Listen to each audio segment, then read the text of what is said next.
Hey, how you doing? This is Adam Post, publisher of more than 1,000 comic books and marketing expert covering Meltdown, Trump to use civil rights law to destroy DEI.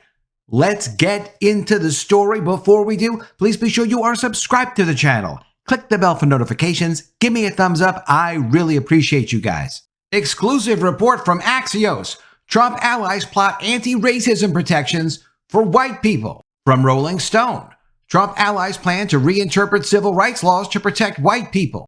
And of course, civil rights law applies to everyone regardless of their skin color or their ethnicity. But the woke media are not happy about this. The former president's cronies are planning to gut anti-discrimination policies should he retake the White House in November. And from Zero Hedge, PBS segment claims Trump wants to purge gay people from America. Of course, he doesn't want to purge gay people from America. What he's looking to do is to limit the progressive push so that if you do not want to participate in whatever the next progressive thing is, transgenderism, LGBT, if that's not for you, then you can go on with your life without being involved in it. Your children won't have to be involved in it. People can do whatever they want. And if you want to just be a regular, average, normal person, you can go ahead and be a normal person. That's all Trump's pushing for. From Axios, Trump allies plot anti-racism protections for white people.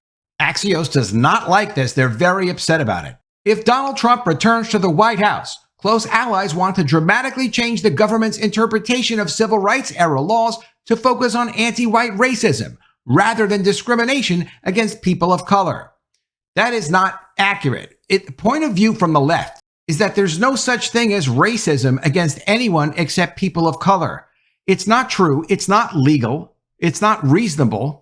And it's gotten way out of line in the federal government, in private companies, throughout the country. Trump is looking to reset things back to normal. Trump's Justice Department would push to eliminate or upend programs in government and corporate America that are designed to counter racism that has favored whites. Of course, the programs they're talking about are the diversity, equity, and inclusion programs that got pushed over the last few years that have replaced prioritizing skin color over merit and fair opportunity for everyone.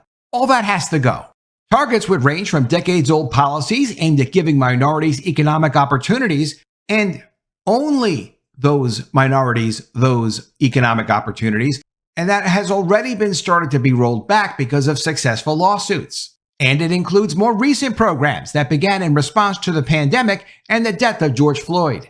Trump campaign spokesperson Steven Cheung told Axios, quote, "As President Trump has said, all staff, offices, and initiatives connected to Biden's un-American policies will be immediately terminated." Longtime aides and allies preparing for a potential second Trump administration have been laying legal groundwork with a flurry of lawsuits and legal complaints, some of which have been successful. A central vehicle for the effort has been America First Legal, founded by former Trump aide Steven Miller. That's this guy, who has called the group conservatives' long-awaited answer to the ACLU. America First cited the Civil Rights Act of 1964 in February in a lawsuit against CBS and Paramount Global, and I covered that on my channel as well. Woke Hollywood Panics is the name of that video. For what the group argued was discrimination against a white straight man who was a writer for the show SEAL Team in 2017.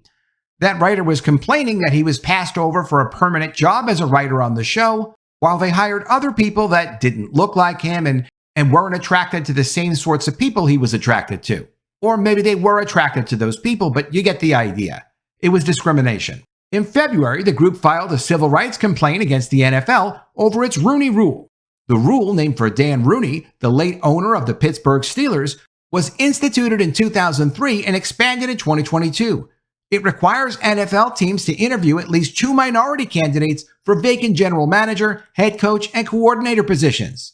And one of the problems with the Rooney Rule is, of course, it's discriminatory. But beyond that, a lot of companies adopted it when they saw that the NFL was doing it for their hiring practices. If one company does it, other companies do it. And until there are some major lawsuits, nothing seems to change. Companies do illegal things all the time. It's a matter of them getting caught doing them. That's what makes them change. So Steven Miller goes after the NFL because they're the ones that started this policy. If he's successful defeating the NFL on this policy, multiple companies will drop this. Potentially thousands of companies will drop the adoption of that rule, even if Trump doesn't get into the White House. which is the great thing about America First Legal taking these legal actions. So far, it's just a civil rights complaint and not yet a lawsuit. We'll see how it develops.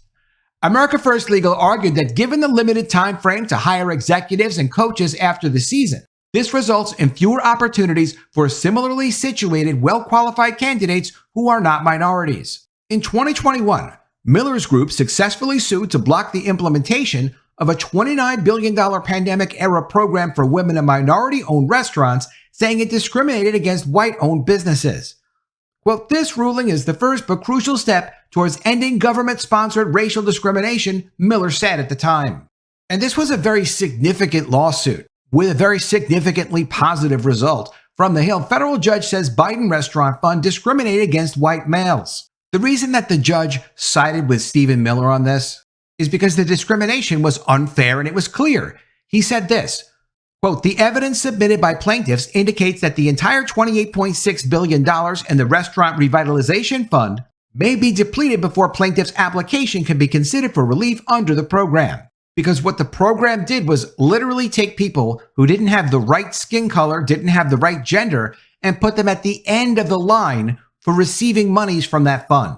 Other Trump-aligned groups are preparing for a future Trump Justice Department to implement or challenge policies on a broader scale. The Heritage Foundation's well-funded Project 2025 envisions a second Trump administration ending what it calls affirmative discrimination. Rather than affirmative action, affirmative discrimination.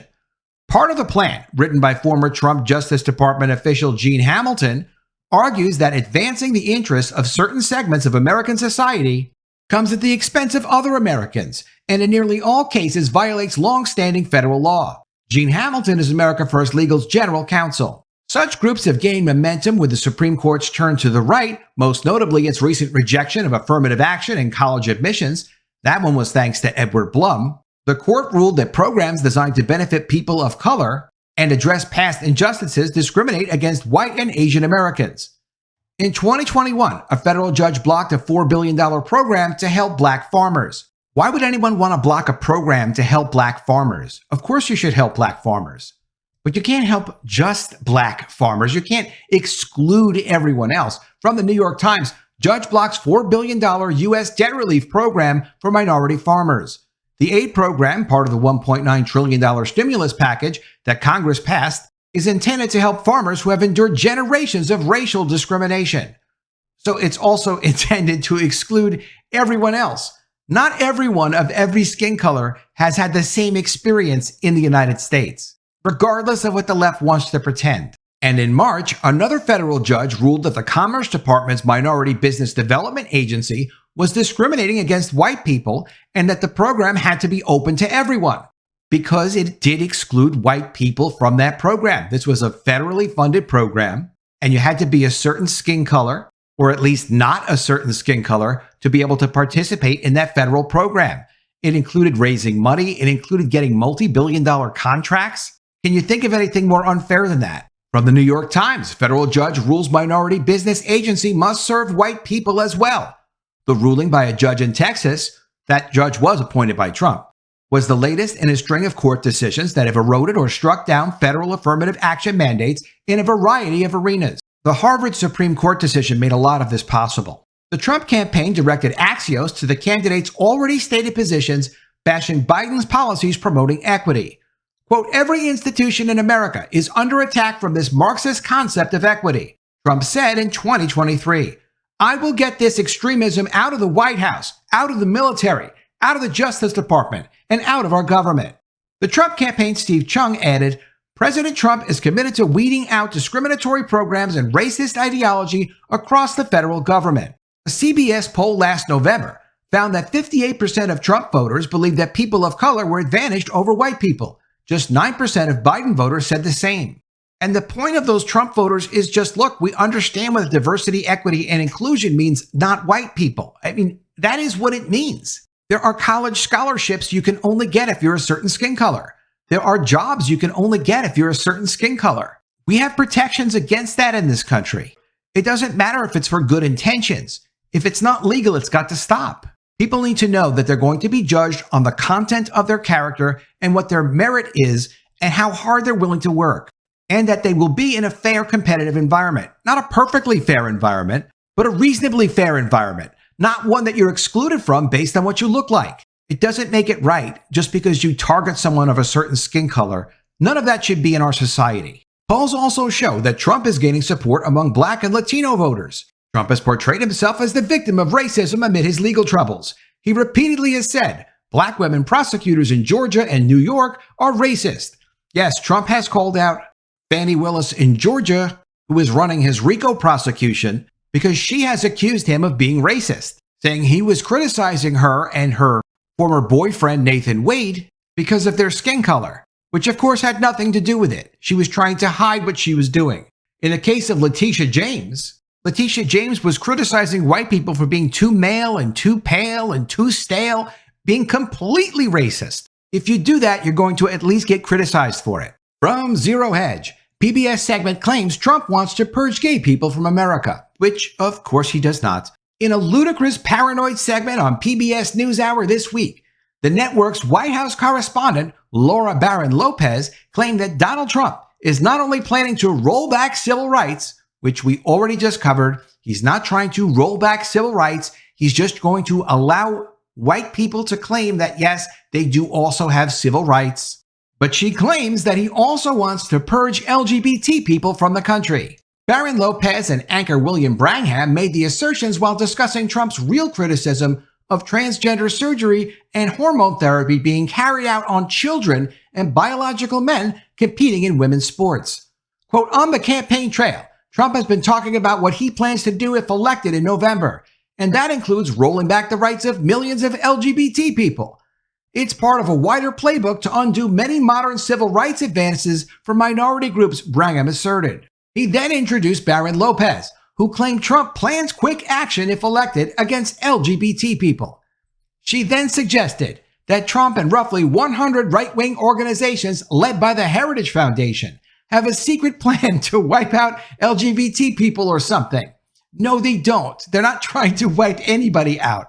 And that's a disgusting thing to say. She's supposed to be a professional. No one's wiping anybody out, okay? No one. What does the dastardly plan consist of? They're going to eliminate DEI, diversity, equity, and inclusion from government mandates and banning federal funding for teaching critical race theory. Those are not civil rights. If anything, they're in direct opposition to civil rights because they discriminate based on skin color. Barron Lopez, who is also a CNN political analyst, then complained that Trump will rescind health care protections for transgender people and urge Congress to define gender as male and female fixed at birth. Without any actual explanation or evidence, she further asserted that this plan is also trying to stop any and all acknowledgement of an acceptance of gender identity and LGBT people, period. The correspondent then quoted Professor Thomas Zimmer at Georgetown, who studies authoritarian regimes, noting Trump wasn't necessarily able to institute this in 2017 when he first took office, because he didn't have the amount of loyalists that he plans on having across the board. And with these new loyalists, Zimmer said, he can advance a white Christian evangelical ideal of American society. Zimmer then went on to say, quote, it is opposed to egalitarian democracy because it fundamentally does not agree that all people are equal or deserve to be treated as equal citizens. Only those who belong to the true people, to real America, deserve that. And so everyone else either needs to be purged from the nation or at the very least accept their sort of lesser place in society, which is exactly what the progressive left wants for normal people. They want everyone to be in a lesser place in society and at the same time to be forced to accept their normalization of their weird stuff. People just want to be normal. They don't want themselves or their children or their family members and friends to be exposed to the new strange stuff. They just want to live their lives. Barron Lopez then stated Professor Zimmer added that the type of purging he's talking about takes roots in the McCarthyism of the early 1950s, where they essentially tried to sweep away anyone across American society that would deviate from perceived norms. And a few comments on Twitter. What are LGBT rights and how are they different from the rights we all have? Good question. It's the right to dominate society. That's what they're demanding. From another user, modern teachings of race and racism teach bias towards certain races, which is a particular ideology which again doesn't belong as part of a primary or secondary public school curriculum. This is not hard. And from Blue Observer A, not defining gender as male and female has muddied medical research and messaging. If people want to take on a different identity in their own time, no one is stopping them. Trump, if he wins in November, will utilize civil rights law to protect everyone of every skin color, every race, every gender. He's not going to let new progressives dominate the rest of the culture and force everyone to comply with them. And of course, that's the way it should be. Everyone to each his own. You should be allowed to go along and live your life without being part of their new religion. Let me know what you think of all this in the comments below. Always love to see your ideas. Please be sure you are subscribed to the channel. Click the bell for notifications, give me a thumbs up, and I'll see you again soon with another story. And if I don't see you, I will miss you.